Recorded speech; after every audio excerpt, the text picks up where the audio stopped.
Hey everyone, and welcome. Today, we're talking about something that's, well, it's everywhere. It touches all of our lives, often in ways we don't even really notice. We're going to dive into the incredible power of art, and I mean way beyond just a pretty picture or a catchy tune. So let's just jump right in with a big question.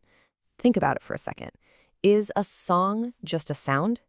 Is a painting just, some colors smeared on a canvas? I think we all have a gut feeling that there's something much, much deeper going on here. And that feeling really boils down to two huge ideas we're going to explore. First, that music heals the mind, and second, that art connects people. Now, these might sound like nice, poetic phrases, but trust me, they're not just fluff. They're powerful truths, and we're about to break down exactly why. All right, so let's tackle that first idea. We're going to start at the most personal, intimate level possible, inside our own heads. We're talking about the mind's embrace, how creativity itself can be a powerful form of personal healing. This healing power of music goes way beyond just that good feeling you get when your favorite song comes on the radio. It's a real, formal, clinical practice. It's called music therapy. And what that means is that music is used very intentionally to hit specific individual goals. I mean, get this. Creating or even just listening to music can literally change your brain chemistry. It can lower your stress hormones like cortisol, while at the same time giving you a boost of dopamine, the chemical that's all about pleasure and reward. It's just amazing, measurable proof of that deep connection between sound and our well-being. And let's be real for a second. Life can feel totally chaotic, right? There's just this constant flood of information, of noise, of things happening all around us and inside our own minds. It can get seriously overwhelming. And that is exactly where art steps in. It's like this amazing tool we have to sort through all that chaos.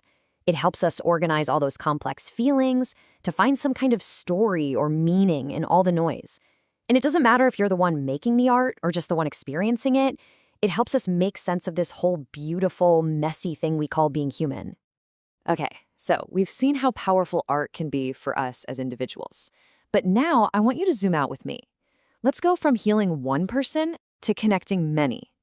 We're going to look at how art builds human bridges, becoming this incredible force for social connection. I absolutely love this metaphor for how it works. Art is both a mirror and a window. So first, it's a mirror. It reflects our own inner world right back at us. You watch a movie or hear a lyric and you think, yes, that is exactly how I feel. It makes you feel seen, understood, and a little less alone in the world. But then it's also a window. It gives you a peek into the lives and emotions of other people, people who might be totally different from you. And that is how we build empathy. That's how we start to understand each other.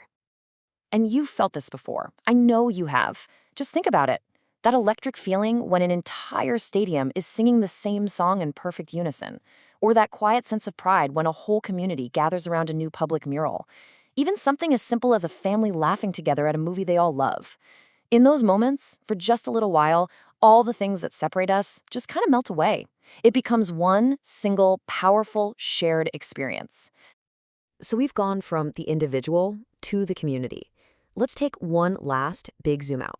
Let's look at a culture's voice and the massive role art plays in shaping who we are as a whole, our vast collective identity. This is just such a perfect way to put it. Art is a culture's autobiography. It's the story that a society tells about itself, about where it's been, what it believes in, what it's afraid of, and what it hopes for. It's our collective memory, written in song, carved in stone, and told in stories for everyone and for all of time to see. So how does it actually do that? Well, it's not a passive thing. Art is always doing something. It actively preserves history, passing traditions down from one generation to the next. It challenges social norms, pushing us all to think a little differently. It celebrates the shared values that bind us all together. And ultimately, it helps to find the unique identity, the very fingerprint of a people. So let's just quickly retrace that journey we've been on. It's this incredible expanding ripple of power, right? We start with how art heals the individual, bringing a little order to our inner chaos. Then we saw how it connects the community, building those bridges of empathy between us. And finally, how it defines an entire culture, writing its story for the world. And all of this, it brings us right back to you. After seeing how art shapes our world on every single level, from the deeply personal to the massively cultural, it really makes you wonder, doesn't it? It begs the question for each and every one of us. What story do you have to tell? What song, what painting, what idea, what masterpiece is just waiting inside of you?